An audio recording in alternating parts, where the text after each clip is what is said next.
Assalamualaikum warahmatullahi wabarakatuh. Selamat datang kembali di channel YouTube Dunia Beda, tempat di mana takdir bisa berbalik dalam sekejap mata. Namaku Rania. Di hari yang seharusnya menjadi hari bahagia kakakku, aku dipaksa mengenakan kebaya pengantinnya. Aku dipaksa menggantikannya di depan penghulu, menikahi pria asing yang tidak aku kenal. Aku menjadi pengantin pengganti. Dan semua ini dimulai dari sebuah hutang yang menuntut bayaran nyawa. Namun sebelumnya, bagi yang beragama Islam, saya sarankan untuk menuliskan sholawat Nabi Muhammad agar kelak sholawat ini menjadi saksi untuk mendapat syafaat di akhirat. Like dan subscribe ke channel ini sangat membantu menambah wawasan dan membantu kami membuat cerita baru yang menghibur. Cerita yang akan aku bagi ini adalah aib keluargaku. Ini adalah luka. Tapi ini adalah takdir yang harus aku jalani, meski aku tidak pernah memintanya. Kami tinggal di sebuah rumah petak sempit, berhimpitan di ganggang padat kawasan Tanjung Priok, Jakarta Utara. Di sini, bau laut bercampur dengan bau got, dan dinding tipis membuat tangisan tetangga terdengar seperti tangisan kami sendiri. Hidup kami berat. Bapakku, Hermawan, adalah pria paling hebat yang aku kenal. Dulu, beliau punya usaha mebel yang cukup sukses. Tapi setahun lalu, rekan bisnisnya sendiri menipunya habis-habisan. Aset kami ludes. Bapak syok berat, dan jantungnya tidak kuat lagi. Sekarang, beliau lebih banyak menghabiskan hari di atas tempat tidur, ditemani suara batuk dan nafasnya yang berat. Lalu ada ibuku, pahlawanku. Sejak bapak sakit, ibu yang banting tulang. Tangannya yang mulai keriput itu tidak pernah berhenti mengaduk adonan kue pesanan. Subuh, beliau sudah di dapur. Malam, beliau baru berhenti. Tapi uang yang didapat seringkali hanya cukup untuk membeli obat bapak dan beras untuk hari itu. Dan ada dia, Mbak Ranti, kakak perempuanku. Usianya 23 tahun. Mbak Ranti itu cantik. Sungguh, kulitnya putih bersih. Rambutnya panjang terawat. Banyak pemuda di kampung ini yang tergila-gila padanya. Tapi Mbak Ranti membenci kehidupannya. Dia membenci rumah petak kami. Dia membenci bau dapur. Dan dia malu. Dia selalu bilang, dia ditakdirkan untuk hidup mewah, bukan di tempat kumuh seperti ini. Aku Rania. Usiaku 21 tahun. Aku mengorbankan impianku untuk kuliah. Aku bekerja serabutan. Apa saja. Bantu ibu buat kue. Jadi kasir di minimarket. Apa saja yang penting halal dan bisa membantu bapak. Cerita kehancuran ini dimulai tepat 2 minggu sebelum hari pernikahan itu. Sore itu, mendung menggantung sangat rendah. Udara terasa pengap. Aku sedang menyuapi bapak ketika suara motor berhenti tepat di depan rumah. Herman, keluar kamu. Itu suara Pak Karman, rentenir, pria yang memegang surat hutang bapak senilai 300 juta rupiah. Hutang yang bapak ambil untuk modal terakhir kalinya, sebelum ditipu. Aku gemetar. Ibu yang sedang mengemas kue langsung pucat pasi. Herman, bayar hutang kamu. Suara dobrakan di pintu kayu tipis kami membuat bapak terlonjak. Aku segera berlari keluar. Sabar, Pak. Mohon, Pak. Bapak lagi sakit. Pak Karman tidak datang sendiri. Ada 2 pria berbadan besar di belakangnya. Matanya merah, menatapku tajam. Saya tidak peduli sakit. Saya tidak peduli mati. Hutang tetap hutang. 300 juta. Mana uangnya? Ibuku berlari. Dan detik itu juga, ibuku bersujud, mencium kaki Pak Karman yang penuh lumpur sisa hujan. Saya mohon, Pak, kasih kami waktu. 1 bulan lagi. Demi Allah, Pak, kami akan bayar. Pak Karman tertawa. Tawa yang lebih menakutkan dari suara guntur. Dia menendang kursi kayu reot di teras kami sampai hancur. Waktu kalian sudah habis, Bu. Bapak, dengan tubuh lemahnya, memaksakan diri keluar, berpegangan pada kusen pintu. Pak, jangan ganggu keluarga saya. Ambil saja rumah ini, Pak. Jual saja. Pak Karman meludah ke lantai. Rumah reot begini? Ini tidak laku 100 juta. Kalian pikir saya bodoh? Matanya lalu menelusuri isi rumah kami. Dan matanya berhenti. Berhenti pada satu titik.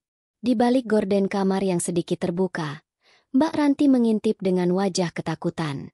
Senyum licik, senyum paling menjijikan yang pernah aku lihat, terbit di wajah Pak Karman. Begini saja, katanya. Suaranya tiba-tiba melunak. Saya kasihan lihat kalian. Saya ada solusi. Ibuku mengangkat wajahnya, penuh harapan. Apa, Pak? Apa saja akan kami lakukan? Kebetulan, Pak Karman mengelus dagunya. Rekan bisnis saya di Pamekasan, Madura, lagi cari istri buat keponakannya. Dia orang baik. Saya jamin hidupnya. Aku tidak mengerti arah pembicaraan ini. Bapakku juga bingung. Nikahkan anak sulungmu, Ranti. Pak Karman menunjuk ke arah kamar Mbak Ranti. Nikahkan dia dengan keponakan rekan saya. Kalau pernikahan itu terjadi, hutang kalian lunas. Duniaku serasa berhenti berputar. Menjual anak. Mbak Ranti tersentak kaget. Dia langsung keluar kamar. Tapi ada binar di matanya. Nikah? Sama siapa, Pak? Rekan bisnis Bapak? Pasti pengusaha kaya, kan? Punya mobil? Rumahnya besar. Mbak Ranti, di saat seperti ini pun, itu yang dia pikirkan. Pak Karman terkekeh. Bukan pengusaha besar, tapi dia pria baik. Sangat soleh. Dia punya toko kelontong di sana. Keponakannya itu seorang penjaga toko Madura. Hening yang memekakan telinga. Binar di mata Mbak Ranti padam. Digantikan oleh api. Apa? Suara Mbak Ranti melengking tinggi, seperti jeritan. Ibu, Bapak, kalian sudah gila. Kalian mau jual aku. Kalian mau aku nikah sama tukang jaga toko. Hidup miskin lagi. Di pulau _berantah itu. Aku nggak mau. Mbak Ranti berteriak histeris. Dia mendorongku yang berdiri di depannya. Aku lebih baik mati daripada hidup susah seumur hidupku. Kalian yang punya hutang, kenapa aku yang harus bayar? Lah, Bapak, dengan sisa tenaganya, menampar Mbak Ranti. Untuk pertama kalinya seumur hidupku. Mbak Ranti memegangi pipinya. Matanya membelalak. Bapak nampar aku. Dan dia berlari masuk kamar. Pintu dibanting begitu keras sampai foto keluarga satu-satunya yang terpajang di dinding jatuh. Kaca bingkainya pecah berantakan. Persis seperti keluarga kami. Uhuk. Bapak langsung memegangi dadanya. Nafasnya terengah-engah. Wajahnya membiru. Obat-obat. Bapak. Aku panik. Aku berlari mengambil obatnya. Sementara ibu menangis histeris memegangi kaki bapak. Di tengah kekacauan itu, Pak Karman bertepuk tangan. Drama yang bagus. Saya tidak mau tahu. Dia menatap bapak dengan dingin. 2 minggu. Siapkan pernikahan itu. Atau, kalian semua tidur di jalanan. Dan Hermawan. Dia menunjuk bapakku. Saya pastikan kamu tidak akan bisa beli obatmu lagi. Kamu akan mati pelan-pelan di pinggir jalan. Ancaman itu menutup semuanya. Malam itu, rumah kami seperti kuburan. Hanya terdengar isak tangis ibu. Aku memberanikan diri mengetuk pintu kamar Mbak Ranti. Mbak, pergi. Ran, pergi. Kamu nggak ngerti perasaanku. Mbak, ini demi Bapak. Demi kita semua. Pintu tiba-tiba terbuka. Wajah cantik Mbak Ranti basah oleh air mata. Tapi matanya penuh kebencian. Gampang kamu ngomong. Karena bukan kamu yang disuruh nikah. Bukan kamu yang disuruh jadi istri penjaga toko. Kamu pikir aku mau hidupku berakhir di toko bau terasi itu? Aku nggak mau. Titik. Dia membanting pintu lagi. Tepat di depan wajahku. Aku terduduk lemas di lantai. Aku menyandarkan kepalaku di pintu kamarnya yang tertutup. Aku mengerti ketakutannya. Aku mengerti rasa malunya. Tapi di kamar sebelah, Aku mendengar suara rintihan Bapak menahan sakit di dadanya. Dan aku sadar, kami tidak punya pilihan. Mbak Ranti tidak punya pilihan. 2 minggu itu adalah 2 minggu terpanjang dalam hidup kami. 2 minggu berlalu seperti dalam mimpi buruk. Dan hari ini, hari H itu tiba. Seharusnya, ini adalah hari bahagia. Tapi rumah kami lebih terasa seperti rumah duka. Ada janur kuning layu yang dipasang seadanya di depan gang sempit kami. Di dalam rumah, hanya ada beberapa kursi plastik sewaan yang ditata di teras. Tidak ada musik, tidak ada tawa. Hanya ada ibuku yang mondar-mandir dengan mata sembab yang ditutupi bedak tebal. Aku melihat Mbak Ranti. Dia duduk di depan cermin rias sewaan di kamar kami. Seorang perias, tetangga kami, sedang memoleskan alas bedak ke wajahnya yang pucat. Aneh. Selama 2 minggu terakhir, Mbak Ranti seperti orang gila. Dia mogok makan. Dia berteriak-teriak memaki takdir. Dia membanting piring. Tapi, 3 hari terakhir ini, dia diam. Diam yang menakutkan. Dia menuruti semua. Dia mau dipasangkan baju. Dia mau dirias. Dia diam saat rambutnya disanggul. Seolah-olah, dia sudah pasrah. Atau jiwanya sudah mati. Aku masuk ke kamar, membawakan segelas air putih hangat. Kamar kami yang sempit terasa pengap oleh bau hairspray dan melati. Mbak, minum dulu, kataku pelan. Dia tidak menoleh. Dia hanya menatap pantulanku di cermin. Tatapannya kosong. Dingin. Nanti, katanya singkat. Ibu perias berbisik padaku. Kakakku pucat sekali. Ran. Kayak nggak ada semangat hidup. Kasihan. Aku hanya bisa tersenyum getir. Semangat hidupnya memang sudah dicabut paksa untuk membayar hutang keluarga kami. Ran. Rania. Suara ibu memanggilku dari luar. Aku bergegas keluar. Dari luar, terdengar suara gaduh beberapa mobil. Suara orang-orang yang berbicara dengan logat yang asing di telingaku. Logat Madura. Jantungku serasa diremas. Mereka datang. Itu rombongannya datang. Bisik ibuku, tubuhnya gemetar. Rania. Nak, cek kakakku. Sudah selesai belum riasannya? Rombongan dari Pamekasan itu sudah sampai di ujung gang. Aku menoleh ke ruang tengah. Aku melihat Bapak. Beliau duduk di kursi rodanya, memakai baju batik terbaiknya yang sudah sedikit kusam. Tapi wajahnya kelabu. Beliau menatap kosong ke arah pintu, seolah sedang menunggu malaikat maut, bukan menantu. Iya, Bu. Aku panggil Mbak Ranti. Aku bergegas kembali ke kamar. Hatiku sakit. Sakit sekali melihat kehancuran keluargaku. Mbak, rombongannya sudah. Langkahku terhenti. Pintu kamar tidak dikunci. Aku membukanya. Dan nafasku tercekat. Kamar itu kosong. Jendela kamar, jendela kayu tua kami, terbuka lebar. Kebaya pengantin putih yang tadi menggantung indah, kini teronggok di lantai. Sanggul melati palsunya terlempar di sudut tempat tidur. Ibu perias tidak ada di sana. Mbak. Suaraku bergetar. Mbak Ranti. Aku memanggil lebih keras. Aku melihat ke kolong tempat tidur. Aku berlari ke kamar mandi kecil di dalam. Kosong. Kosong. Dia tidak ada. Dia kabur. Ya Allah, dia benar-benar kabur. Mataku nanar memandangi kamar yang berantakan. Dan aku melihatnya. Secari kertas putih, terlipat di atas meja rias yang berantakan. Tertindih sebuah lipstik merah menyala.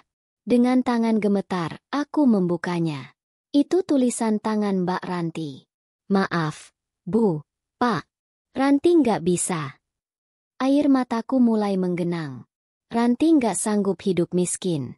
Pacar Ranti, Mas Doni, tadi malam menjemput Ranti. Dia jauh lebih kaya dari penjaga toko itu. Dia berjanji akan menikahi Ranti. Kami pergi keluar kota, mencari hidup baru. Jangan cari Ranti. Maafkan Ranti. Aku sayang kalian. Kertas itu remuk di genggamanku. Dia bilang sayang. Tapi dia meninggalkan kami di neraka ini. Ibu. Aku berteriak. Aku tidak pernah berteriak sekeras ini seumur hidupku. Aku lari keluar kamar, menabrak kursi. Ibu, Bapak, Mbak Ranti kabur. Ibuku, yang sedang membawa nampan berisi minuman untuk tamu, langsung menjatuhkannya. Gelas-gelas kaca itu pecah berhamburan di lantai. Apa katamu, Ran? Suara ibu bergetar hebat. Wajahnya lebih pucat dari mayat. Mbak Ranti kabur lewat jendela. Bu, ada suratnya. Dia pergi sama pacarnya, Mas Doni.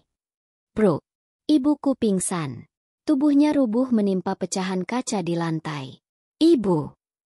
Aku histeris. Aku mencoba mengangkat tubuh ibu. Tapi aku tidak kuat. Astagfirullah. Engki. Anak itu. Bapak di kursi rodanya mencengkeram dadanya. Uhuk, uhuk, uhuk. Bapak batuk hebat. Nafasnya tersengal lagi. Wajahnya mulai membiru. Bapak, Jan. Pak, jangan sekarang. Tolong. Aku bingung. Aku harus menolong ibu yang pingsan berlumuran darah. Atau bapak yang sekarat karena jantungnya. Dan di tengah kekacauan itu, di tengah teriakanku, di tengah rintihan bapak, mereka masuk. Pak Karman masuk lebih dulu. Wajahnya sumringah. Selamat pagi, calon besan. Langkahnya terhenti. Senyumnya lenyap. Dia melihat pemandangan di depannya. Ibu tergeletak di lantai. Bapak memegangi dadanya. Dan aku menangis histeris. Di belakang Pak Karman ada rombongan kecil. 5-6 orang. Dan di antara mereka ada seorang pria. Pria itu calon suami Mbak Ranti. Dia tampak sederhana, memakai kemeja batik murah, berpeci hitam. Wajahnya biasa saja. Dia hanya menatapku, bapak, dan ibu dengan pandangan datar. Wajah Pak Karman berubah. Dari kaget, menjadi merah padam. Urat di lehernya menonjol. Ada apa ini? Kalian mau bikin drama apa lagi? Mana pengantinnya? Mana Ranti? Bapakku, dengan sisa tenaganya, mendorong kursi rodanya maju. Pak Karman, maafkan kami. Anak saya, Ranti dia kabur. Hening yang begitu menakutkan. Pak Karman mengepalkan tangannya. Kabur. Dia menggeram seperti binatang buas. Berani-beraninya kalian mempermalukan saya di depan tamu saya dari Pamekasan. Bu, Pak Karman menendang salah satu kursi plastik sewaan hingga hancur berkeping-keping. Saya tidak mau tahu. Saya tidak peduli. Pernikahan ini harus jadi. Hutang harus lunas hari ini. Tapi pengantinnya tidak ada, Pak. Rintih bapakku. Saya tidak peduli. Bentak Pak Karman. Dia memberi isyarat pada 2 anak buahnya yang berdiri di luar. Bawa bensinnya. Ya Allah, bensin. Kalau pernikahan ini batal, rumah ini saya bakar sekarang juga. Biar kalian sekeluarga mati di dalamnya. Ancaman itu nyata. Aku melihat salah satu anak buahnya sudah membuka tutup jeriken. Bau bensin yang menyengat masuk ke hidungku, bercampur dengan bau anyir darah dari tangan ibuku. Ibuku, yang baru saja siuman, matanya terbuka. Dia melihat jeriken bensin itu. Dia melihat bapak yang sudah terkulai lemas di kursi rodanya. Tiba-tiba, ibuku merangkak. Dia tidak peduli pecahan kaca yang merobek daster dan telapak tangannya. Dia merangkak mendekatiku. Dan dia memeluk kakiku. Rania, anakku. Suara ibu parau, bercampur tangis dan darah. Gantikan kakakku, nak. Duniaku runtuh. Aku membeku. Seluruh tubuhku kaku. Apa kata ibu? Ibuku mengangkat wajahnya. Wajah yang penuh air mata, keringat, dan darah. Tatapan yang akan menghantuiku selamanya. Kamu yang jadi pengantinnya. Rania, kamu yang pakai kebaya itu. Selamatkan bapakmu. Selamatkan rumah ini. Nak, ibu mohon. Ibu mohon. Rania, anggap ini permintaan terakhir ibumu. Dan ibuku bersujud, mencium kakiku yang kotor dan tidak beralas. Ibuku sendiri bersujud di kakiku. Rania, cepat. Waktu saya tidak banyak. Pak Karman membentak. Suaranya seperti cambuk. Aku melihat Bapak. Matanya terpejam. Tapi air mata mengalir dari sudut matanya. Beliau pasrah. Aku melihat api di mata Pak Karman. Dan aku melihat pria itu, pria Madura itu. Dia hanya diam. Menunduk. Seolah tidak peduli. Mau menikah dengan Ranti. Atau dengan Rania. Tubuhku gemetar hebat. Aku tidak bisa. Aku tidak bisa melihat bapakku mati konyol dibakar hidup-hidup. Aku tidak bisa melihat ibuku menghinakan dirinya lebih jauh lagi. Dengan air mata yang akhirnya tumpah, membasahi wajahku. Aku mengangguk pelan. Iya, Bu. Rania. Rania mau. 1 jam. Hanya butuh 1 jam untuk merampas sisa hidupku. Aku didudukan paksa di kursi. Di sebelah pria asing itu. Kebaya Mbak Ranti yang kebesaran terasa dingin di kulitku. Bau melati yang mulai layu terasa memuakan. Aku tidak berani mengangkat wajahku. Aku hanya bisa melihat lantai retak di bawah kakiku. Penghulu di depanku berdeham. Sudah siap, Nak Fauzan. Pria di sebelahku. Namanya Fauzan. Aku bahkan baru tahu namanya beberapa detik lalu. Siap, Pak. Suaranya berat dan datar. Ada logat Madura yang kental, tapi jelas. Aku mendengar bapakku, dengan nafas yang tersengal, menjabat tangannya. Saya nikahkan dan saya kawinkan engkau, Fauzan bin Abdullah, Pak, kata Fauzan pelan. Bin Abdullah, dengan anak kandung saya, Rania binti Hermawan, dengan mas kawin seperangkat alat sholat dan uang tunai Rp100.000 dibayar tunai. 1 tarikan nafas. Saya terima nikah dan kawinnya, Rania binti Hermawan, dengan mas kawin tersebut dibayar tunai. Sah. Sah. Alhamdulillah. Duniaku resmi berakhir. Aku sudah laku. Terjual. Untuk melunasi hutang 300 juta rupiah. Seseorang menyentuh daguku, memaksaku mendongak. Ibuku. Wajahnya basah oleh air mata. Tapi ada kelegaan di sana. Kelegaan yang menyakitkan hatiku. Cium tangan suamimu, Nak. Aku seperti robot. Aku menoleh ke sampingku. Itulah pertama kalinya aku menatapnya. Suamiku. Wajahnya biasa saja. Kulitnya sawo matang, bersih. Hidungnya biasa. Matanya tajam. Tapi teduh. Tidak ada senyum di wajahnya. Tidak ada amarah. Dan dia hanya menatapku lurus, seolah sedang menilai barang dagangan. Dia mengulurkan tangannya. Aku, dengan tubuh gemetar, meraih tangan itu. Dan aku menciumnya. Tangan seorang pria asing. Setelah itu, semua berlangsung cepat.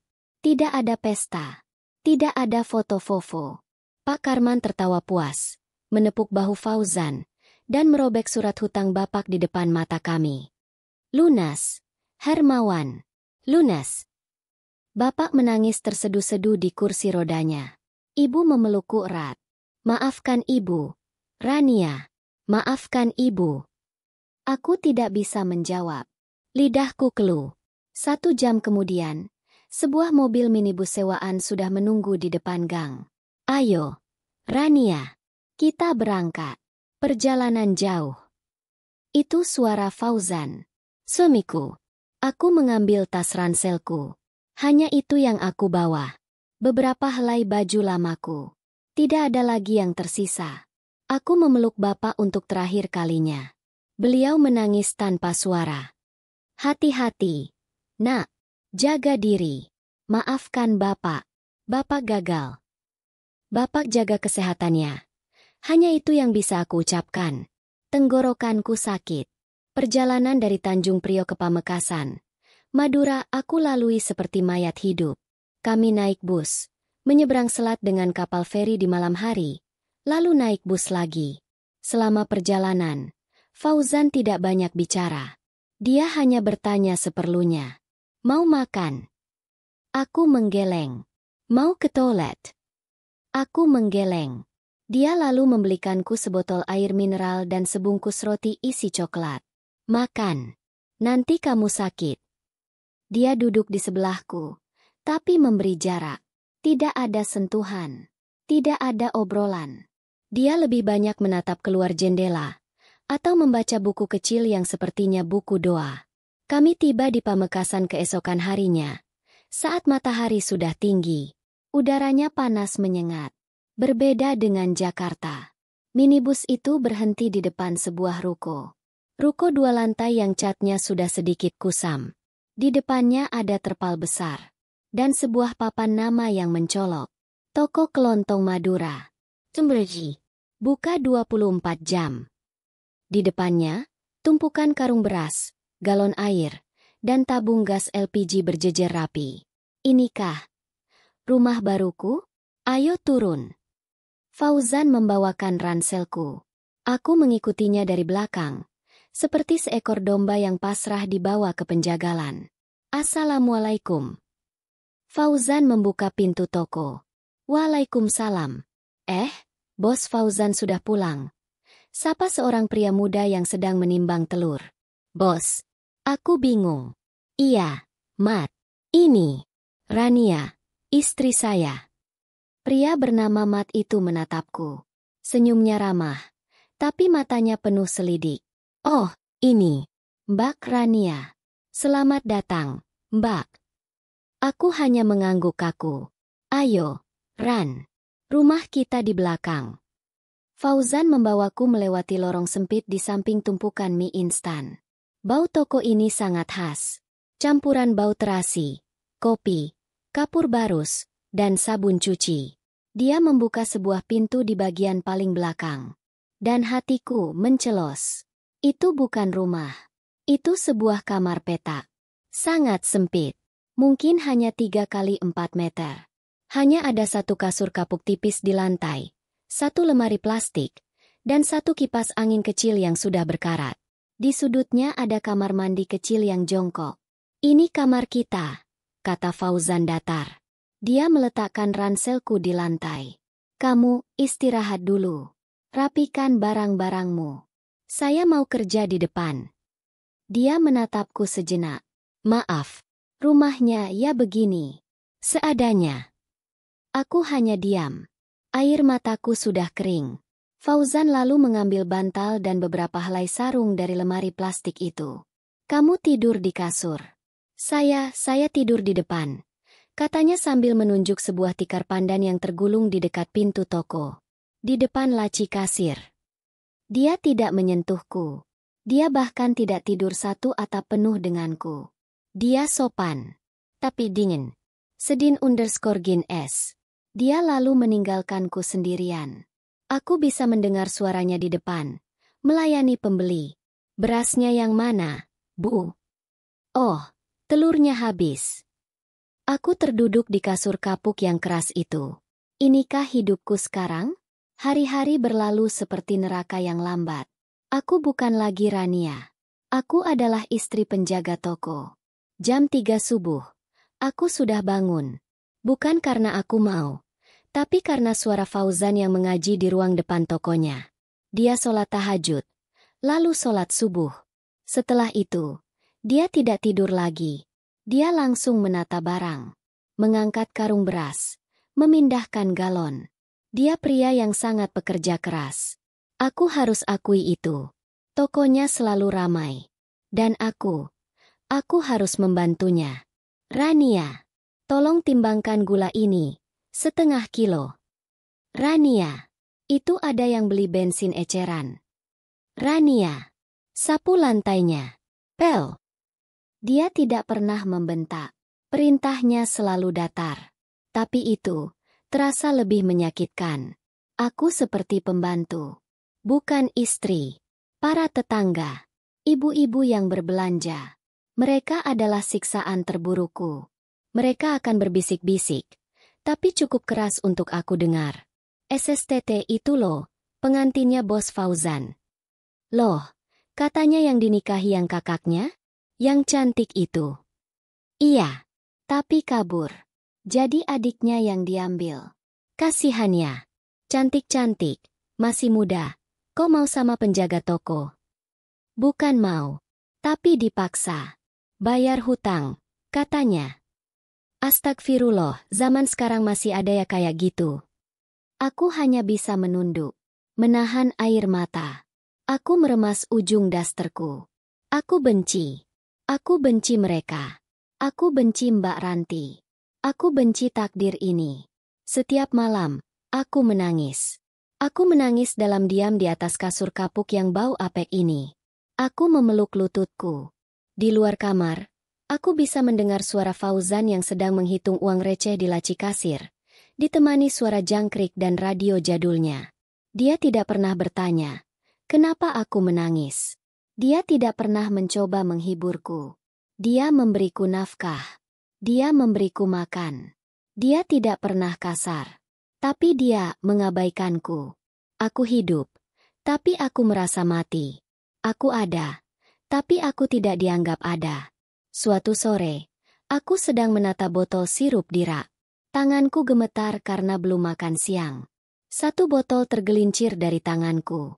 Iya, botol sirup itu pecah. Cairan merah kental menggenang di lantai toko, bercampur pecahan kaca. Aku panik. Aku takut dimarahi. Fauzan, yang sedang melayani pembeli, menoleh. Wajahnya datar. Dia menyelesaikan transaksinya. Ini kembaliannya, Bu. Lalu dia berjalan ke arahku. Aku memejamkan mata, siap menerima bentakan. Tapi dia hanya diam. Dia berjongkok di depanku. Minggir. Nanti kakimu kena kaca. Dia mengambil sapu dan pengki, membersihkan pecahan kaca itu sendirian. Lalu dia mengambil kain pel, membersihkan tumpahan sirup itu sampai bersih. Tanpa sepatah kata pun. Setelah selesai, dia menatapku. Lain kali hati-hati. Hanya itu yang dia katakan. Lalu dia kembali ke meja kasirnya. Malam itu, aku menangis lebih kencang dari biasanya. Perlakuan kasarnya mungkin bisa aku terima. Tapi sikap dinginnya yang tanpa emosi ini membunuhku pelan-pelan. Aku menatap cicak di dinding kamar petak yang pengap ini. Ya Allah, sampai kapan aku harus ada di neraka ini? 1 bulan. 30 hari aku menjalani hidupku seperti robot. Bangun, bekerja di toko, melayani pembeli, membersihkan toko, lalu tidur di kamar sempit itu sambil menangis. Fauzan suamiku, masih sama. Dingin. Dad. Dia memberiku uang belanja harian yang aku catat dengan rinci. Dia memastikan aku makan. Tapi dia tidak pernah mengajakku bicara. Dia tidak pernah bertanya tentang keluargaku di Jakarta. Dan dia masih tidur di depan. Di atas tikar pandan, di sebelah laci kasirnya. Aku merasa seperti hantu yang menghuni tokonya. Aku rindu ibu. Aku rindu bapak. Ya Allah, bagaimana kabar bapak? Obatnya apakah masih ada? Aku tidak punya ponsel. Fauzan bilang, aku tidak membutuhkannya. Jika ada perlu, aku bisa memakai telepon toko yang tergeletak di meja kasir. Tapi aku tidak berani. Aku takut. Sampai malam itu. Malam itu hujan turun sangat deras. Angin kencang membuat papan nama toko kami berderit-derit. Toko sudah tutup 1 jam lalu. Aku sedang melipat baju keringku di kamar sempit kami. Ketika telepon toko itu berdering nyaring. Aku terkejut. Jarang sekali telepon itu berbunyi semalam ini. Fauzan sedang di kamar mandi. Rania. Angkat teleponnya. Teriaknya dari dalam. Dengan ragu, aku berjalan ke depan. Toko sudah gelap. Hanya diterangi lampu 5 watt di atas meja kasir. Aku mengangkat gagang telepon jadul itu. Halo. Toko Sumber Rejeki. Rania. Nah, ini ibu. Jantungku serasa berhenti berdetak. Ibu. Ya Allah, Bu. Ibu apa kabar? Bapak gimana, Bu? Air mataku langsung tumpah. Aku tidak bisa menahannya. Tapi yang aku dengar di seberang sana bukan jawaban. Yang aku dengar adalah tangis histeris. Bapakmu. Nah, bapakmu. Bapak kenapa? Bu? Bapak kenapa? Perasaanku langsung hancur. Bapakmu kritis. Ran. Tadi sore, Bapak jatuh di kamar mandi. Jantungnya kumat parah. Bapak di UGD Rumah Sakit Koja. Kata dokter pembuluh darahnya pecah. Harus dioperasi pasang ring secepatnya malam ini juga. Operasi. Ya Allah, lindungi Bapak. Iya, Bu. Operasi saja. Biar Bapak sembuh. Tapi uangnya, Nak. Tangisan ibu semakin keras. Biayanya 200 juta rupiah. Rania, 200 juta. Kita dapat uang dari mana? Nak, Ibu sudah jual semua sisa perabotan. Ibu sudah pinjam ke tetangga. Nggak ada, Ran. Nggak ada. Kita nggak punya uang. 200 juta. Duniaku gelap. Kakiku lemas. Aku terduduk di lantai toko yang dingin. Bu. Pak Karman. Coba pinjam Pak Karman lagi. Bu. Bilang Rania yang minta. Sudah. Nak. Ibu sudah ke rumahnya. Isak ibu pilu. Dia ngusir ibu. Dia bilang urusan kita sudah selesai. Dia bilang hutang nyawa sudah dibayar nyawa. Dia nggak mau bantu. Rania, ibu harus gimana? Nak, dokter bilang, kalau malam ini tidak dioperasi, bapakmu bisa nggak selamat. Bapak tidak boleh pergi. Rania, kamu di sana, Nak? Iya, Bu. Iya. Aku mencoba mengatur nafasku. Aku harus kuat. Rania, coba kamu minta tolong sama suamimu. Sama Nak Fauzan. Siapa tahu dia mau bantu. Ibu mohon. Nak, ini demi nyawa bapakmu. Ibu rela jadi pembantunya seumur hidup. Asal bapakmu selamat. Minta tolong pada Fauzan? Pria dingin itu? Pria yang menghitung setiap rupiah uang belanja? Pria yang membiarkanku tidur sendirian di kamar sempit? Gagang telepon itu terasa berat di tanganku. Iya, Bu. Rania, coba. Ibu doakan Rania. Ibu jangan tutup teleponnya. Tunggu. Aku meletakkan gagang telepon itu di meja. Pintu kamar mandi terbuka. Fauzan keluar. Dia hanya memakai sarung dan kaos oblong putih. Dia menatapku aneh. Siapa telepon malam-malam? Kenapa kamu menangis di lantai? Aku tidak punya pilihan. Aku merangkak. Ya, aku merangkak. Sama seperti yang ibuku lakukan pada Pak Karman. Aku merangkak di lantai toko yang kotor. Dan aku memegang kakinya. Mas. Aku memanggilnya. Mas, untuk pertama kalinya. Mas Fauzan. Iya, saya mohon. Fauzan tampak terkejut. Dia diam membeku. Saya mohon tolong saya. Mas, tolong bapak saya. Aku menangis sejadi-jadinya. Aku menumpahkan semua rasa sakit, semua ketakutan, semua kehinaan yang aku tahan selama sebulan ini. Bapak saya kritis di rumah sakit. Mas, di Jakarta. Harus operasi jantung malam ini juga. Butuh uang 200 juta. Aku mendongak, menatap matanya yang datar itu. Saya mohon, Mas, pinjamkan saya uang. Berapapun. Saya janji akan bayar. Saya akan jadi budak. Mas, saya akan jadi pembantu Mas seumur hidup. Saya akan cuci kaki Mas setiap hari. Saya akan kerja di toko ini tanpa dibayar. Sampai kapanpun. Asal bapak saya selamat. Saya mohon, Mas. Demi Allah. Aku bersujud. Aku mencium kakinya. Sama seperti ibuku. Hening. Hanya terdengar suara nafasku yang tersengal dan suara hujan di luar. Aku menunggu. Menunggu bentakan. Menunggu penolakan. Menunggu dia menendangku pergi. Tapi dia hanya diam. Dia lalu berjongkok di depanku. Dia tidak marah. Dia tidak dingin. Dia menatapku. dengan tatapan yang aku tidak mengerti. Ada rasa iba? Ada sesuatu yang lain. Bangun, Rania. Suaranya tetap berat, tapi getarannya berbeda. Dia membantuku berdiri. Tangannya hangat. Bapakmu di rumah sakit Koja? Tanyanya. Aku mengangguk cepat. Iya, Mas. Di UGD. Fauzan menghela nafas panjang. Dia melepaskan tanganku. Dia berjalan bukan ke laci kasir yang penuh uang receh itu. Dia berjalan ke kamar sempit kami. Dia membuka lemari plastik, dan dari tumpukan bajunya dia mengeluarkan sesuatu. Sebuah ponsel. Bukan ponsel jadul. Bukan ponsel murahan. Itu sebuah iPhone seri terbaru. Berkilat. Hitam legam. Aku melongo.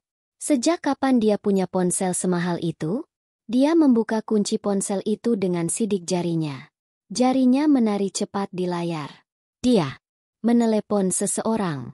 Dia menempelkan ponsel itu ke telinganya. Halo, malam. Dan logatnya. Logat Maduranya hilang. Hilang total. Digantikan oleh bahasa Indonesia yang lugas, formal, tegas, dan penuh wibawa. Siapkan medical jet sekarang juga. Dalam 1 jam. Aku tidak mengerti. Jet? Rute Jakarta ke Singapura. Jemput pasien atas nama Hermawan. Dia menatapku. Siapa nama lengkap bapakmu? Hermawan bin Martono. Jawabku gemetar. Hermawan bin Martono. Lanjut Fauzan ke telepon. Pasien saat ini ada di UGD Rumah Sakit Koja, Jakarta Utara. Saya mau pasien dipindahkan malam ini juga ke Mount Elizabeth Hospital, Singapura.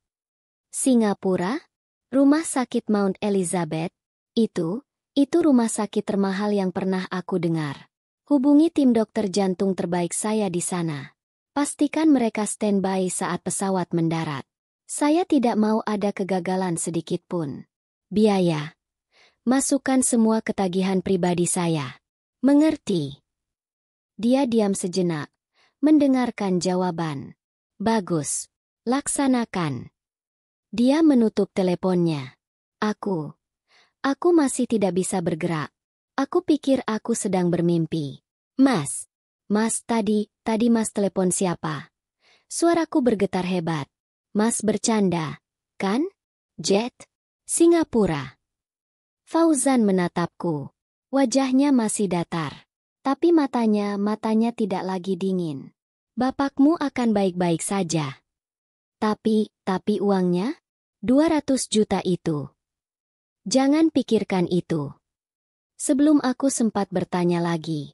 Di luar, di tengah hujan deras, terdengar suara mobil berhenti.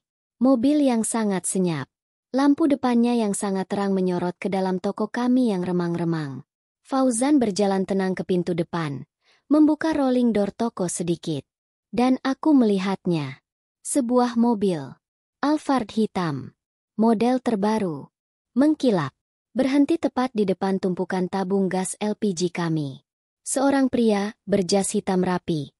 Turun dari kursi kemudi. Dia memegang payung besar. Dia berlari kecil menghampiri Fauzan. Pria berjas itu membungkuk hormat. Pak Direktur maaf. Sedikit terlambat karena hujan. Mobil sudah siap. Kita ke bandara sekarang. Pak Direktur? Aku menatap Fauzan. Dan aku menatap pria berjas itu. Lalu aku menatap suamiku lagi. Pria yang sebulan ini ku kenal sebagai penjaga toko kelontong. Pria yang tidur di tikar pandan. Pria yang memakai kaos oblong murahan. Fauzan menoleh padaku. Ayo, Rania. Kita ke Jakarta. Temui bapakmu. Aku tidak ingat bagaimana aku bisa sampai di mobil itu. Aku hanya ingat. Tanganku ditarik pelan oleh Fauzan. Aku ingat pria berjas itu membukakan pintu untukku. Pintu mobil yang berat dan senyap. Bagian dalam mobil itu, baunya seperti kulit mahal. Dingin. Dan sangat hening. Berbeda sekali dengan angkutan umum yang biasa ku naiki. Fauzan duduk di sebelahku. Pria berjas itu mengemudi di depan. Kita ke Halim, Pak, kata Fauzan. Suaranya. Logatnya. Bukan lagi penjaga toko dari Pamekasan. Itu suara yang berwibawa. Suara seorang pimpinan. Aku menatapnya. Dia masih memakai kaos oblong putih yang sama, dan sarung yang sama. Tapi, dia terlihat berbeda. Dia terlihat seperti seorang raja yang sedang menyamar memakai baju pelayan. "Mas!" Aku berbisik. Suaraku nyaris hilang. "Sebenarnya, Mas ini siapa?" Mobil Alphard itu melaju mulus, membelah hujan deras di jalanan Pamekasan yang gelap. Fauzan menoleh padaku. Untuk pertama kalinya, aku melihat sorot matanya yang rumit. Ada rasa bersalah di sana.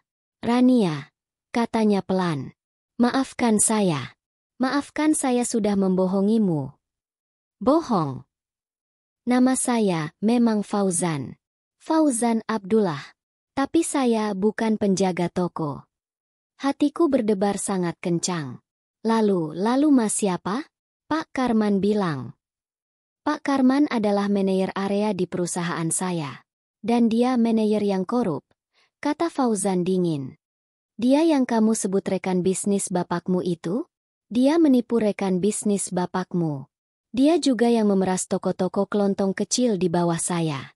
Termasuk memeras keluarga-keluarga yang punya hutang padanya." Aku pusing. Aku tidak mengerti. "Perusahaan Mas? Maksudmu, toko sumber rejeki itu?" Fauzan menggeleng pelan. "Bukan hanya toko itu, Rania. Jaringan toko kelontong Madura, sumber rejeki. Ada 1.200 cabang di seluruh Indonesia. Dan itu milik keluarga saya. Milik Abdullah Group. 1.200 cabang." Aku menahan nafasku. Saya adalah CEO dari Abdullah Group. "CEO?" Aku menatap pria di sebelahku. Pria yang sebulan ini menimbang telur dan mengangkat karung beras bersamaku. Pria yang tidur di tikar pandan. Mas bohong, kan?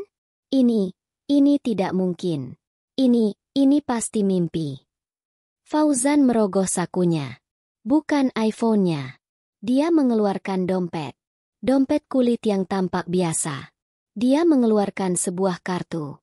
Kartu nama berwarna hitam elegan, dengan cetakan huruf berwarna emas. Fauzan Abdullah, Chief Executive Officer, Abdullah Group. Di bawahnya, ada logo perusahaan yang sering aku lihat di televisi. Logo perusahaan retail, perkebunan, dan properti terbesar di negeri ini. Kakiku sedingin es.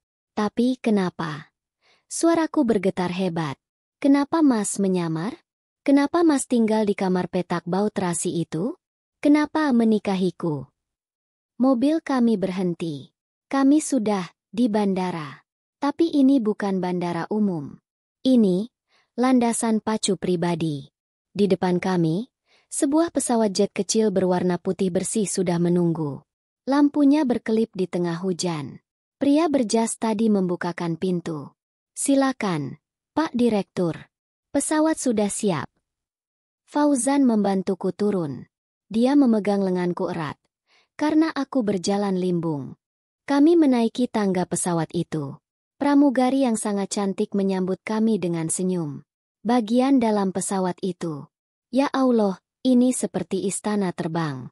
Kami duduk di kursi kulit yang sangat empuk. Setelah pesawat lepas landas, menembus awan badai, barulah Fauzan melanjutkan ceritanya. "Saya menyamar," katanya.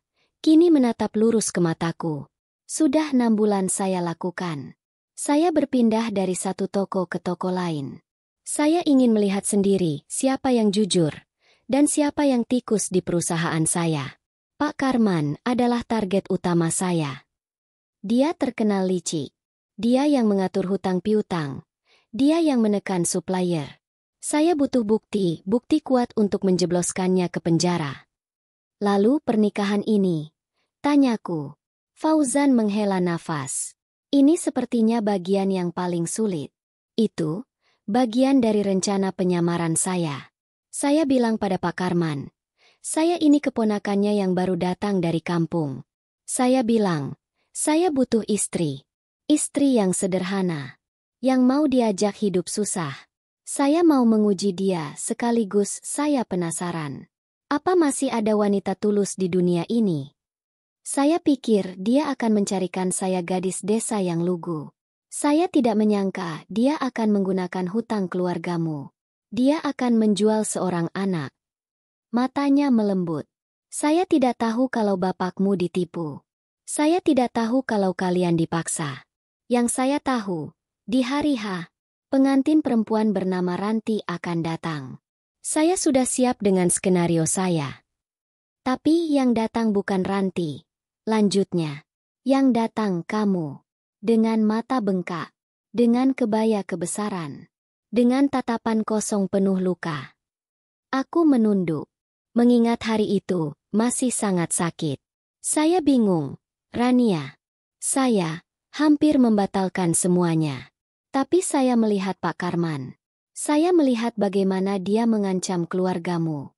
Saya tahu jika saya mundur, keluargamu akan hancur hari itu juga. Jadi, saya lanjutkan. Saya terima nikahnya. Saya putuskan saya akan mengamatimu. Selama sebulan. Mengamati. Iya. Saya ingin tahu, kamu ini wanita seperti apa? Apa kamu tulus, atau kamu sama saja dengan kakakku, yang hanya ingin materi, tapi terpaksa? Itulah kenapa saya bersikap dingin padamu. Itulah kenapa saya membiarkanmu bekerja keras. Itulah kenapa saya tidur di luar. Saya mengujimu. Rania, saya minta maaf. Air mataku menetes. Jadi, semua penderitaanku sebulan ini, semua tangisanku, semua hinaan tetangga yang aku rasakan itu semua bagian dari sebuah ujian? Saya melihat semuanya, kata Fauzan pelan. Suaranya kini terdengar hangat. Saya melihat kamu menangis diam-diam setiap malam. Tapi, keesokan paginya, kamu tetap bangun. Kamu tetap bekerja. Kamu tidak pernah mengeluh padaku. Kamu tidak pernah membentak. Kamu melayani pembeli dengan senyum, meski aku tahu hatimu hancur. Kamu tulus. Rania. Kamu sabar. Kamu perempuan yang kuat. Dia meraih tanganku. Tangan kasir toko kelontong itu. Dan malam ini, katanya, saat kamu merangkak, saat kamu bersujud di kakiku, bukan untuk dirimu sendiri, tapi untuk bapakmu. Dia terdiam sejenak. Disitulah saya tahu. Kamu adalah berlian. Kamu adalah wanita yang saya cari. Kamu tidak peduli pada uang 200 juta. Kamu hanya peduli pada nyawa bapakmu. Kamu rela menghinakan dirimu untuk orang yang kamu cintai. Kamu lulus ujian saya, Rania. Aku tidak tahu harus berkata apa. Aku marah? Ya. Aku merasa dibohongi. Tapi, aku lega. Bapakku akan selamat. Mas Jedi, bapak saya. Bapakmu akan mendapat perawatan terbaik di dunia, katanya, mengeratkan genggaman tangannya. Dan kamu, Rania, mulai malam ini, kamu tidak akan pernah menangis lagi. Pesawat kami mendarat di Bandara Halim Perdana Kusuma, Jakarta.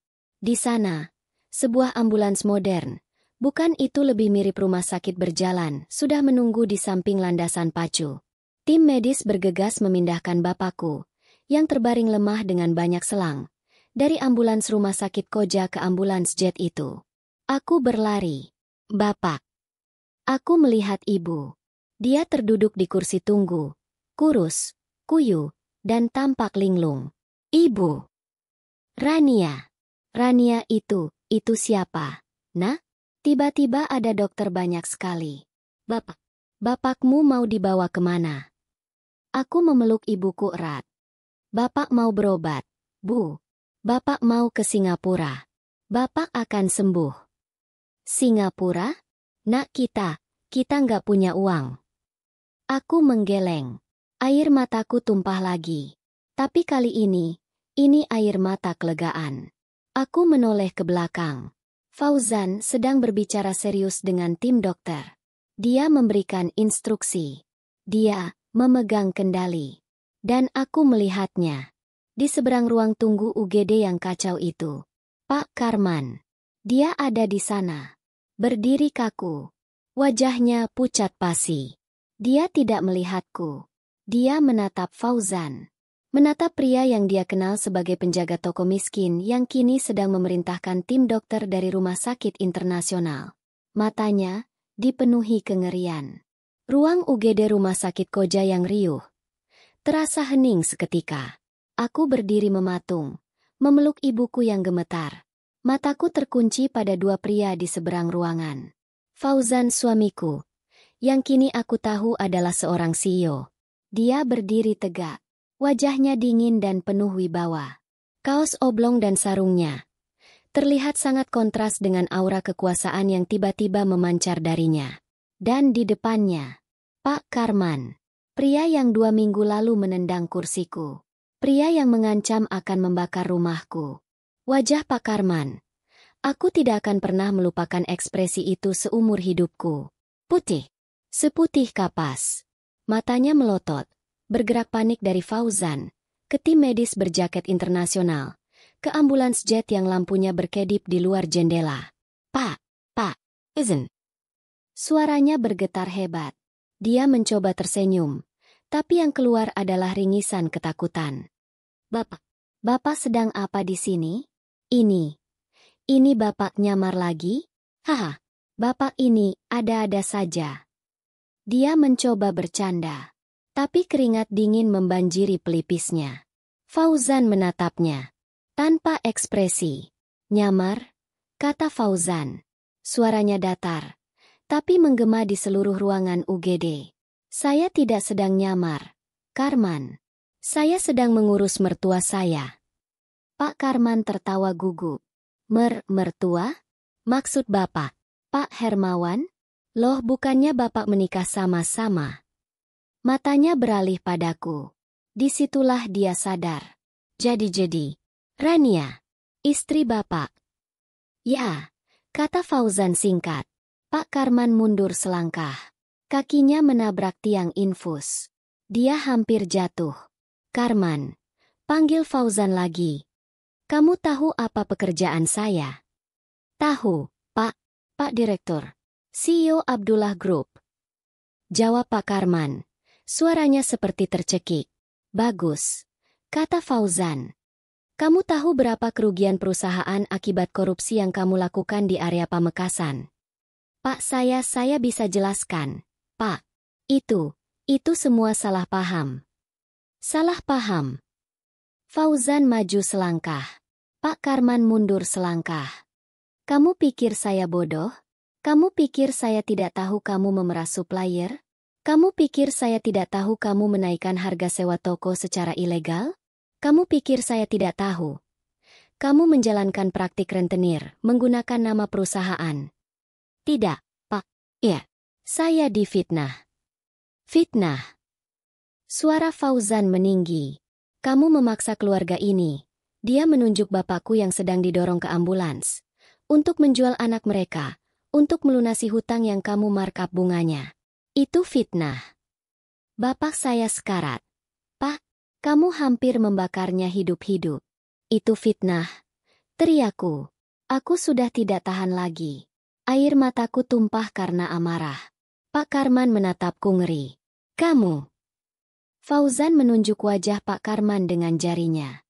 Bukan cuma dipecat. Saya pastikan, kamu membusuk di penjara. Fauzan memberi isyarat pada dua pria berjas yang entah sejak kapan sudah berdiri di belakang Pak Karman. Bawa dia ke kantor polisi. Semua bukti sudah saya serahkan. Pastikan dia tidak bisa lari. Tidak, Jen. Pak Direktur. Ampun, Pak. Pak Karman pria sangar itu, roboh. Dia berlutut.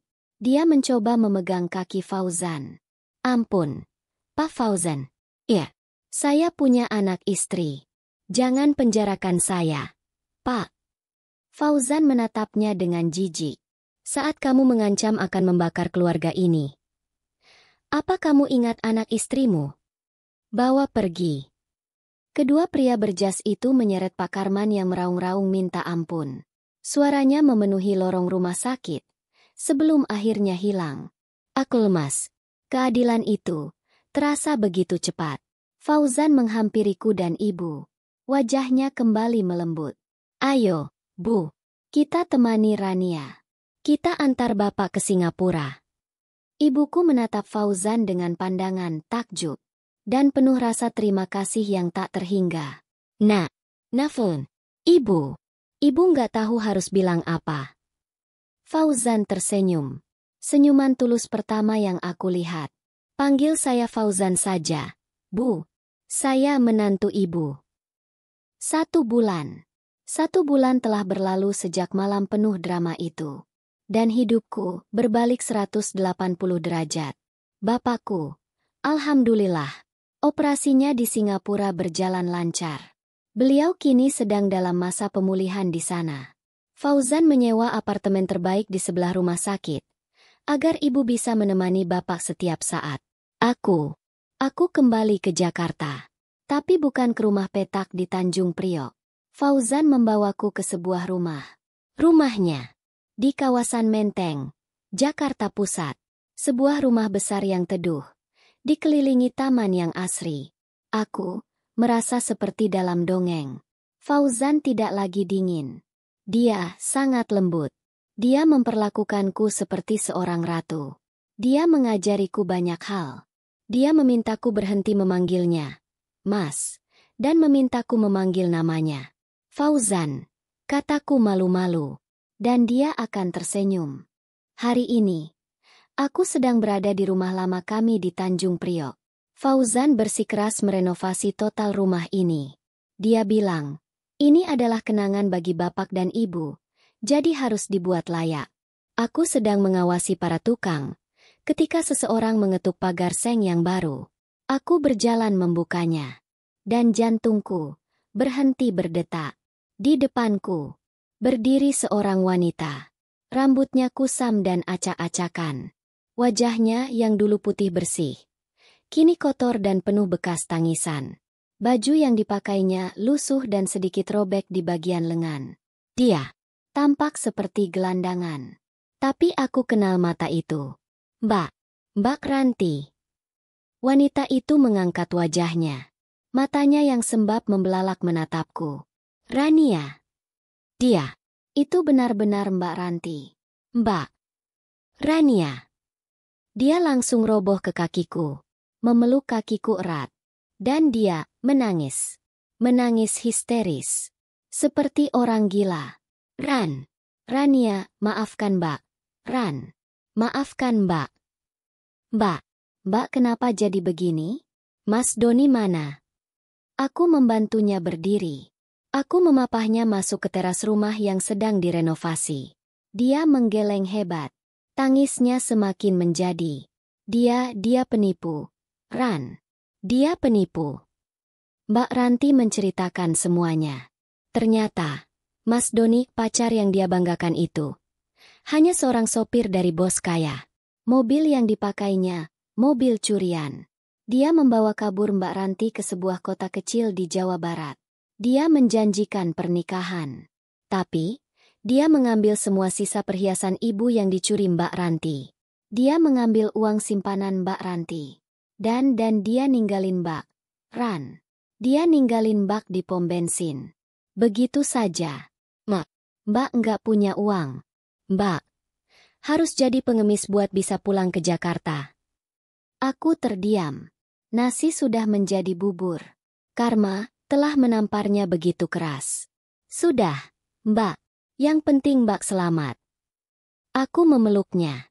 Bagaimanapun, dia kakakku. Ibu, Bapak di mana? Mereka marah sama Mbak? Rumah ini, kenapa direnovasi? Kamu dapat uang dari mana? Mata Mbak Ranti memandang berkeliling. Bingung. Sebelum aku sempat menjawab, sebuah mobil berhenti di depan gang. Mobil Alphard hitam yang kini sangat aku kenal.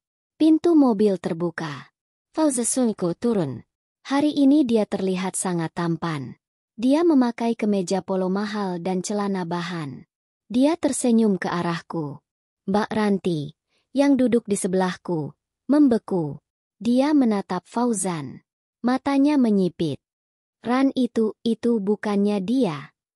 Dia siapa, Mbak? Itu, penjaga toko Madura itu, kan? Si Fauzan itu, kan? Kenapa? Kenapa dia ada di sini? Ngapain dia turun dari mobil mewah itu? Itu mobil majikannya. Fauzan berjalan menghampiri kami. Dia tidak melihat Mbak Ranti. Dia menatapku dengan tatapan teduh. Assalamualaikum, sayang. Sudah siap? Kita jemput Bapak di bandara. Pesawatnya mendarat 1 jam lagi. Fauzan lalu mengecup keningku. Lembut. Hening. Aku melihat wajah Mbak Ranti. Matanya bergerak dari Fauzan ke mobil Alphard, ke jas rapi yang dipakai sopir pribadi Fauzan, lalu ke jam tangan mahal di pergelangan tangan Fauzan. Nafasnya tercekat. Wajahnya berubah dari bingung menjadi tidak percaya, lalu sepucat wajah Pak Karman saat itu. Sayang, ulang Mbak Ranti. Suaranya bergetar. Jemput Bapak di bandara. Fauzan. Mbak Ranti berdiri. Tubuhnya gemetar hebat. Temu. Siapa kamu sebenarnya? Fauzan akhirnya menoleh pada Mbak Ranti. Wajahnya datar. Dia mengenalinya. Saya Fauzan, suami Rania. Bukan itu. Mbak Ranti berteriak. Mobil itu. Pakaianmu. Kamu bukan penjaga toko. Mbak dia. Aku mencoba menenangkan. Diam, Ran. Mbak Ranti menatapku tajam. Lalu kembali menatap Fauzan. Kamu bohong, kan? Kamu pasti. Kamu. Mbak Ranti akhirnya sadar. Dia menjambak rambutnya sendiri. Tidak mungkin.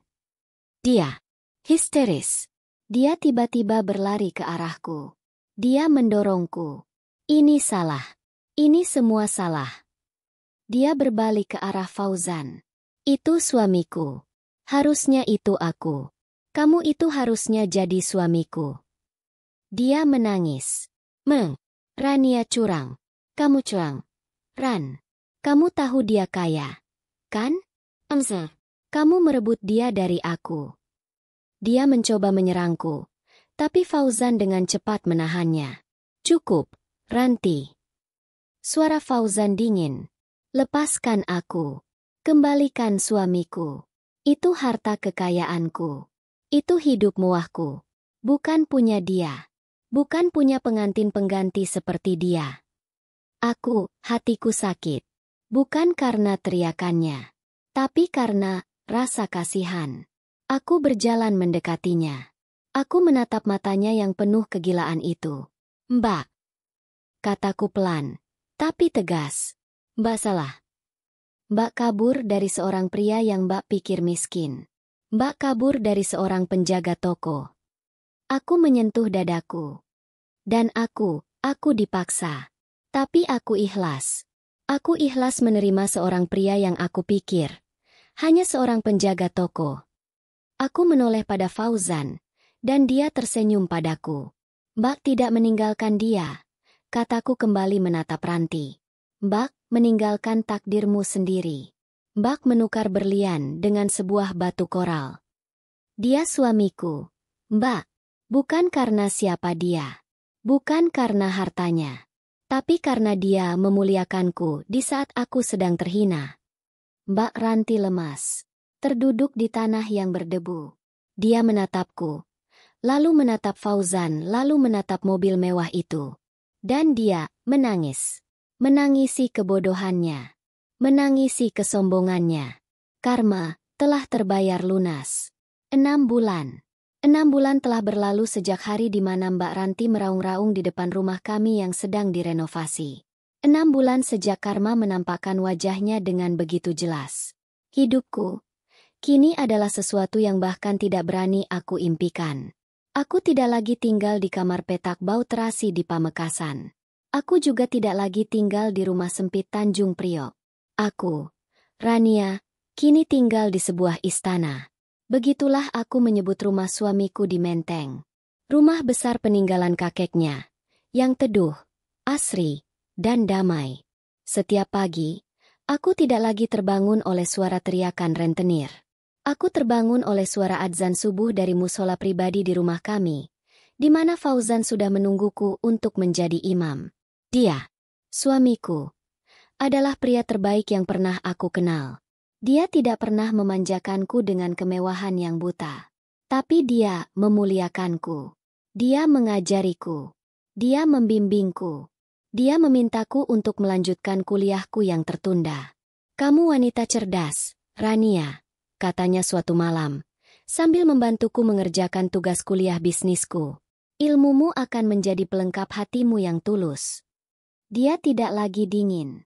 Dia adalah suami yang hangat, penuh perhatian, dan terkadang jahil. Dia suka sekali menggodaku saat aku sedang serius belajar, membawakanku sepotong kue coklat, lalu tertawa saat melihatku cemberut. Aku akhirnya tahu rasanya dicintai dengan utuh. Bapak dan Ibu. Alhamdulillah.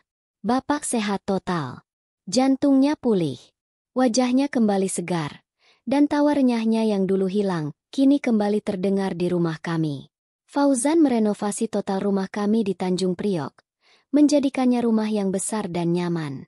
Tapi Bapak dan Ibu menolak untuk tinggal di sana sendirian.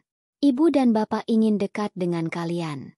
Ingin melihat kalian setiap hari, kata Ibu. Jadi, Fauzan memindahkan mereka.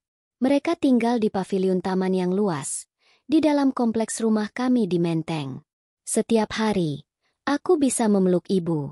Setiap sore, aku bisa melihat Bapak bermain catur dengan Fauzan di teras, sambil tertawa-tawa. Aku mendapatkan kembali keluargaku. Semua terasa sempurna.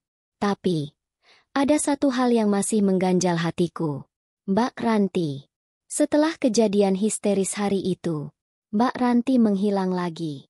Aku dan Fauzan sudah mencarinya. Kami menempatkan orang untuk melacaknya. Tapi dia seolah lenyap di telan bumi.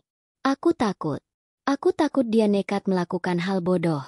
Setiap malam, dalam sujudku, aku selalu mendoakannya. Bagaimanapun, dia kakakku. Hingga suatu saat, aku sedang menyiram bunga anggrek kesayangan ibu di taman, ketika seorang penjaga keamanan rumah kami menghampiriku. "Maaf, Bu Rania. Ada yang ingin bertemu ibu." Dia tidak mau menyebutkan namanya. Tapi dia bilang, dia kakaknya ibu. Jantungku berdebar. "Di mana dia?" "Di pos satpam depan, Bu." Dia tidak berani masuk. Aku berlari. Aku tidak peduli sandal rumahku basah kena lumpur taman. Aku berlari menyusuri jalan setapak di halaman rumah kami yang luas. Dan aku melihatnya. Dia berdiri di luar gerbang besi yang menjulang tinggi. Dia berbeda. Dia tidak lagi kucel dan lusuh seperti gelandangan. Tapi dia juga tidak lagi glamor seperti Mbak Ranti yang dulu ku kenal. Dia memakai kemeja batik sederhana yang bersih. Rambutnya dipotong sebahu, diikat rapi. Wajahnya pucat, tapi bersih. Dia menunduk. "Mbak." Panggilku pelan. Dia mengangkat wajahnya. Dan matanya, mata yang dulu penuh api dan kesombongan itu, kini penuh dengan penyesalan. Saat melihatku, dia tidak berteriak.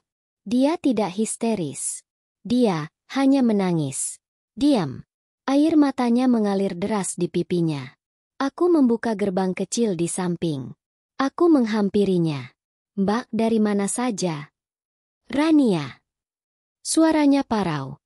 Aku. Dia tidak bisa melanjutkan. Dia berlutut di depanku. Di atas aspal di luar gerbang. "Mbak, bangun, Mbak." Aku mencoba menariknya. "Enggak, Ran. Enggak." Isaknya. "Biarkan Mbak di sini." Mbak malu. "Mbak hina, Ran." "Mbak enggak hina. Ayo bangun." "Mbak." "Mbak datang cuma mau minta maaf. Sama kamu. Sama ibu sama bapak." Dia terisak-isak hebat. Mbak sadar. Mbak sudah dibutakan dunia. Mbak sudah menukar berlian demi debu jalanan. Mbak pantas mendapatkan ini semua.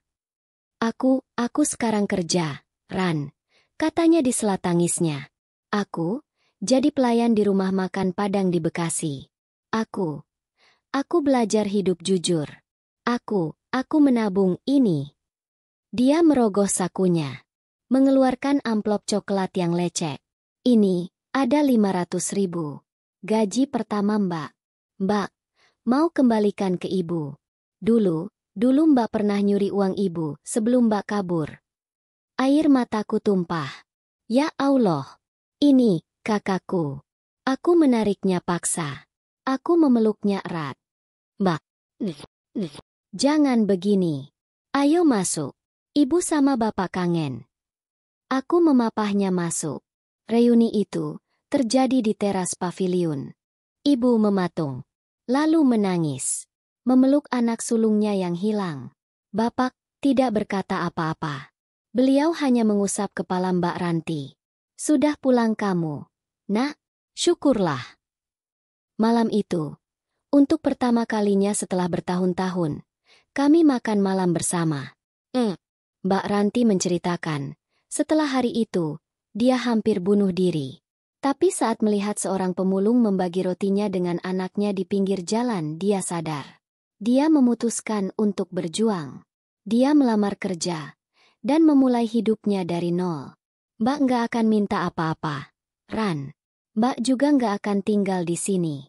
Mbak malu, katanya sambil menunduk. Biarkan Mbak tinggal di kontrakan kecil Mbak. Biarkan Mbak menebus dosa Mbak.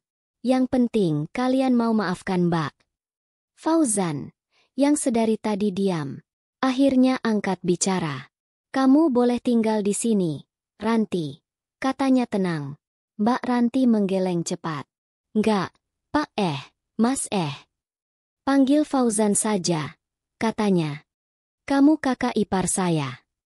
Enggak, Jan. Saya enggak pantas. Fauzan tersenyum tipis. Kesalahan terbesarmu bukan karena kamu menolakku saat aku miskin. Kesalahan terbesarmu adalah kamu meninggalkan keluargamu saat mereka hancur. Sekarang, keluargamu sudah utuh kembali. Tugasmu adalah memperbaiki hubunganmu dengan mereka. Fauzan menawarkan Mbak Ranti pekerjaan. Bukan pekerjaan manajer, tapi staf administrasi biasa di salah satu anak perusahaan Abdullah Group. Kamu harus mulai dari bawah, kata Fauzan tegas. Sama seperti saya dulu pura-pura jadi penjaga toko. Belajarlah arti kerja keras yang sesungguhnya. Mbak Ranti menangis tapi kali ini, air mata kelegaan. Malam itu, setelah semuanya tenang, setelah Mbak Ranti tidur di kamar tamu, aku berdiri di balkon kamarku bersama Fauzan, menatap langit Jakarta yang ternyata bisa berbintang. Jika dilihat dari tempat setenang ini, Fauzan memelukku dari belakang, meletakkan dagunya di bahuku. Bahagia? Bisiknya. Aku mengangguk. Sangat. Terima kasih, Mas. Aku yang terima kasih. Katanya, dulu, aku mencari wanita yang tulus. Wanita yang mau hidup susah denganku. Dia mengeratkan pelukannya. Tapi Allah memberiku lebih. Dia memberiku seorang wanita yang tidak hanya tulus, tapi juga punya hati sekuat baja dan semurni berlian. Wanita yang ikhlas saat takdirnya dihancurkan. Aku membalikan badanku, menatap matanya yang teduh. Dan aku, kataku, dulu, aku pikir aku dipaksa menikahi seorang penjaga toko di neraka. Aku tersenyum, mengusap pipinya. Ternyata, aku sedang dituntun oleh takdir untuk menemukan surgaku. Aku akhirnya sadar.